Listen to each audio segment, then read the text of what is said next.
ಕಮಲಾಪುರ ತಾಲೂಕಿನ ಕಮಲಾಪುರ ತಾಲೂಕಾ ಪಂಚಾಯತ್ ವ್ಯಾಪ್ತಿಯಲ್ಲಿ ಬರುವ ಹುಡಲ್ ಗ್ರಾಮದ ಮತ್ತು ಜವಳಗ ಈ ಗ್ರಾಮದ ಸರ್ಕಾರಿ ಕಿರಿಯ ಪ್ರಾಥಮಿಕ ಶಾಲೆ ದುರಸ್ತಿಗಾಗಿ ಹಾಗೂ ಸುಣ್ಣ ಬಣ್ಣ ಬಳಿಯುವ ಹಿನ್ನೆಲೆಯಲ್ಲಿ ಅನೇಕ ರೀತಿಯ ಅನುದಾನ ಮಂಜೂರಾಗಿದೆ. ಆದರೆ ಈ ಮಂಜೂರಾಗಿರುವಂಥ ಅನುದಾನ ದುರ್ಬಳಕೆ ಆಗಿದೆ ಅಂತ ಕಂಡು ಬರ್ತಾ ಇದೆ. ಏಕೆಂದರೆ ಏನು ಕಮಲಾಪುರ ತಾಲೂಕಾ ಪಂಚಾಯತ್ ವ್ಯಾಪ್ತಿಯಲ್ಲಿ ಬರುವಂತಹ ಹುಡಲ್ ಗ್ರಾಮ ಹಾಗೂ ಜವಳಗ ಬಿ ಗ್ರಾಮದ ಸರ್ಕಾರಿ ಕಿರಿಯ ಪ್ರಾಥಮಿಕ ಶಾಲೆಗೆ ಲಕ್ಷಾಂತರ ರೂಪಾಯಿ ಅನುದಾನ ಬಿಡುಗಡೆ ಮಾಡಿದ್ದಾರೆ. ಏಕೆಂದರೆ ಆ ಅನುದಾನ ಬಿಡುಗಡೆ ಮಾಡಿದ್ದು ದುರಸ್ತಿ ಮತ್ತು ಬಣ್ಣ ಬಳಿಯುವ ನಿಮಿತ್ತವಾಗಿ. ಆದರೆ ಆ ಒಂದು ತಾಲೂಕಾ ಪಂಚಾಯತ್ ವ್ಯಾಪ್ತಿಯಲ್ಲಿ ಬರ್ತಕ್ಕಂಥ ಈ ಗ್ರಾಮಗಳ ಸರ್ಕಾರಿ ಕಿರಿಯ ಪ್ರಾಥಮಿಕ ಶಾಲೆಗಳ ವ್ಯವಸ್ಥೆ ಅದೇ ರೀತಿಯಾಗಿದೆ. ಆ ಸರ್ಕಾರಿ ಕಿರಿಯ ಪ್ರಾಥಮಿಕ ಶಾಲೆಗಳಿಗೆ ಯಾವುದೇ ರೀತಿಯಾದಂತಹ ಬಣ್ಣ ಬಳಿದಿಲ್ಲ ಮತ್ತು ಯಾವುದೇ ದುರಸ್ತಿ ಮಾಡಿಲ್ಲ. ದುರಸ್ತಿ ಮಾಡದೇ ಇದ್ದರೂ ಕೂಡ ಅಲ್ಲಿರ್ತಕ್ಕಂತಹ ತಾಲೂಕಾ ಪಂಚಾಯತ್ ಅಧಿಕಾರಿಗಳು ಮತ್ತು ಗುತ್ತಿಗೆದಾರರ ಒಂದು ನಿಷ್ಕಾಳಜಿಯಿಂದ ಸಂಪೂರ್ಣವಾಗಿ ಶಾಲೆಗಳು ಹಾಳಾಗ್ತಾ ಇವೆ.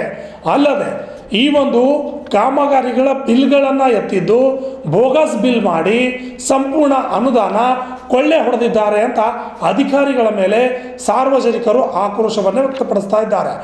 ಈ ಒಂದು ಗ್ರಾಮಗಳಲ್ಲಿ ಕಿರಿಯ ಪ್ರಾಥಮಿಕ ಶಾಲೆಗೆ ಎಷ್ಟು ಅನುದಾನ ಬಂತು ಮತ್ತು ಯಾವಾಗ ಕಾಮಗಾರಿ ಪ್ರಾರಂಭ ಮಾಡಬೇಕಿತ್ತು, ಕಾಮಗಾರಿ ಮಂಜೂರಾತಿ ಮತ್ತು ಕಾಮಗಾರಿ ಮುಕ್ತಾಯ ದಿನ ಮತ್ತು ಬಿಲ್ ಯಾವ ರೀತಿಯಾಗಿ ತೆಗೆದುಕೊಂಡಿದ್ದಾರೆ ಅನ್ನೋದ್ರ ಬಗ್ಗೆ ಸಂಪೂರ್ಣವಾದ ವಿವರ ಇಲ್ಲಿದೆ ನೋಡಿ.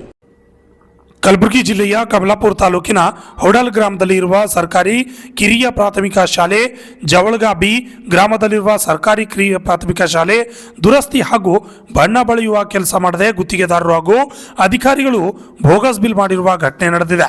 ಗ್ರಾಮದಲ್ಲಿ ಇರುವ ಸರ್ಕಾರಿ ಕಿರಿಯ ಪ್ರಾಥಮಿಕ ಶಾಲೆಗೆ ಯಾವುದೇ ಬಣ್ಣ ಬಳಿದಿಲ್ಲ ಹಾಗೂ ದುರಸ್ತಿ ಮಾಡಿಲ್ಲ. ಹೊಡಲ್ ಗ್ರಾಮದ ಸರ್ಕಾರಿ ಶಾಲೆಗೆ ಕಾಮಗಾರಿಗೆ ಸುಮಾರು 1,66,592 ರೂಪಾಯಿ ಮಂಜೂರು ಮಾಡಲಾಗಿತ್ತು. ತಾಂತ್ರಿಕ ಮಂಜೂರಾತಿ ಡಿಸೆಂಬರ್ 16, 2024ರಂದು ಮಂಜೂರಾತಿ ಸಿಕ್ಕಿದೆ. ಆ ಕಾಮಗಾರಿ ಮಾರ್ಚ್ 2, 2025ರಂದು ಕಾಮಗಾರಿ ಮುಗಿದಿರೋ ಬಗ್ಗೆ ಮಾಹಿತಿ ನೀಡಲಾಗಿತ್ತು. ಅದೇ ರೀತಿಯಾಗಿ ಜವಳಗ ಬಿ ಗ್ರಾಮದ ಶಾಲೆ ದುರಸ್ತಿ ಮಾಡಲು 1,66,592 ರೂಪಾಯಿ ಖರ್ಚಾಗಿದೆ ಎಂದು ತೋರಿಸಲಾಗಿದೆ. ಜನವರಿ 25, 2025ರಂದು ದುರಸ್ತಿ ಕಾರ್ಯ ಪ್ರಾರಂಭ ಮಾಡಲಾಗಿತ್ತು. ಅದೇ ರೀತಿಯಾಗಿ ಕಾಮಗಾರಿಯನ್ನು ಮಾರ್ಚ್ 24, 2025ರಿಂದ ದುರಸ್ತಿ ಹಾಗೂ ಸುಣ್ಣ ಬಣ್ಣ ಬಳೆಯಲಾಗಿದೆ ಎಂದು ಬಿಲ್ ಪಡೆದಿದ್ದು, ಆದರೆ ಈ ಗ್ರಾಮಗಳಲ್ಲಿ ಇರುವ ಸರ್ಕಾರಿ ಕಿರಿಯ ಶಾಲೆ ಮೊದಲು ಯಾವ ಸ್ಥಿತಿಯಲ್ಲಿದೆ ಆ ಸ್ಥಿತಿಯಲ್ಲೂ ಕೂಡ ಇಂದು ಹಾಗೆ ಇದೆ. ತಾಲೂಕಾ ಪಂಚಾಯತ್ ಅಧಿಕಾರಿಗಳು ಹಾಗೂ ಗುತ್ತಿಗೆದಾರರು ಕೂಡಿಕೊಂಡು ಬೋಗಸ್ ಬಿಲ್ ಮಾಡಿ ಅನುದಾನ ದುರ್ಬಳಕೆ ಮಾಡಿಕೊಂಡಿದ್ದಾರೆ ಎಂದು ತಿಳಿದು ಬಂದಿದ್ದು, ಸ್ಥಳೀಯರು ತಾಲೂಕಾ ಪಂಚಾಯತ್ ಕಾರ್ಯನಿರ್ವಾಹಕ ಅಧಿಕಾರಿಗಳು ಈ ಭ್ರಷ್ಟಾಚಾರದಲ್ಲಿ ಭಾಗಿಯಾಗಿದ್ದಾರೆಂದು ಗಂಭೀರವಾಗಿ ಆರೋಪ ಮಾಡಿದ್ದಾರೆ. Bureau report, RJ32 Kannada news, Kamalapur.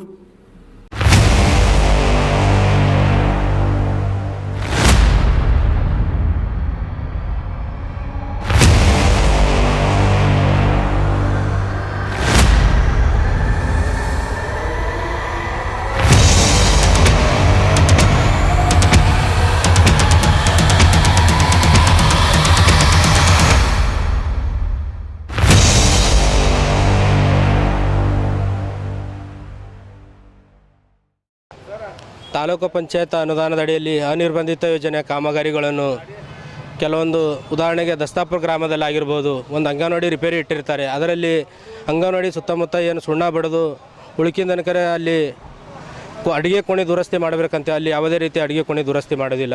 ಈ ಸರ್ಕಾರದ ಹಣವನ್ನು ಪೋಲು ಮಾಡಿ ಸಾರ್ವಜನಿಕರಿಗಾಗಲಿ ಮತ್ತು ವಿದ್ಯಾರ್ಥಿಗಳಿಗಾಗಲಿ ಯಾವುದೇ ರೀತಿ ಉಪಯೋಗ ಆಗ್ತಾಯಿಲ್ಲ. ಇವರು ಕೂಡ ಈ ಇಲಾಖೆಯಲ್ಲಿ ಕೆಲಸ ಯಾರು ಮಾಡ್ತಾರೆ ಅಂತ ಕೇಳಿದ್ರೆ ಅವರು ಇಲಾಖೆಯವರು ಮಾಡ್ತಾರೆ ಅಂತೇಳಿ ಸುಳ್ಳು ಮಾಹಿತಿ ಕೊಟ್ಟು ಇವರು ಕೂಡ ಭ್ರಷ್ಟಾಚಾರದಲ್ಲಿ ಶಾಮೀಲಾಗಿದ್ದಾರೆ. ಮತ್ತು ಮರಮಂಚಿ ತಾಂಡಾದಲ್ಲಿ ಕೂಡ ಫಾದರ್ಸ್ ಮಾಡೋದು ಕಾಮಗಾರಿಯನ್ನು ಇದೇ ಮತ್ತು ಪುನಃ ಅದೇ ಕಾಮಗಾರಿ ಇಟ್ಕೇಸಿಂದು ಇಂಥ ಕೆಲಸ ಮಾಡಿದ್ದು. ಮತ್ತು ಕುರುಕೋಟದಲ್ಲಿ ಅಂಗನವಾಡಿ ರಿಪೇರಿ ಇದೆ. ಆ ಕುರುಕೋಟೆಯನ್ನು ಮುಳುಗಡೆ ಪ್ರದೇಶ ಎಂದು ಘೋಷಣೆ ಆಗಿದೆ. ಮುಳುಗಡೆ ಪ್ರದೇಶ ಎಂದು ಘೋಷಣೆ ಆದಮೇಲೆ ಆ ಮುಳುಗಡೆ ಪ್ರದೇಶಕ್ಕೆ ಯಾವುದೇ ಅಭಿವೃದ್ಧಿ ಕೆಲಸಗಳು ಅಥವಾ ಕಾಮಗಾರಿಗಳು ಅಥವಾ ಅನುದಾನಗಳು ಇಡಬಾರ್ದಂತೇಳಿ ಆದೇಶ ಇದ್ದರೂ ಕೂಡ ಆ ಆದೇಶವನ್ನು ಗಾಳಿಗೆ ತೋರಿ ನಿರಂತರವಾಗಿ ಇಂಥ ಭ್ರಷ್ಟಾಚಾರದಲ್ಲಿ ಇವರು ಮುಖ್ಯ ಪಾತ್ರಧಾರಿಯಾಗಿದ್ದು ಕೂಡಲೇ ಇವ್ರ ಮೇಲೆ ಕ್ರಮ ಕೈಗೊಳ್ಳಬೇಕಂತೂ ಈ ಮೂಲಕ ನಾನು ಒತ್ತಾಯಿಸುತ್ತೇನೆ. ನನ್ನ ಹೆಸರು ಅಂಬಾರಾಯ ದಸ್ತಾಪುರ್, ಬಹುಜನ ಸಮಾಜ ಪಕ್ಷ ಗ್ರಾಮೀಣ ಅಧ್ಯಕ್ಷರು.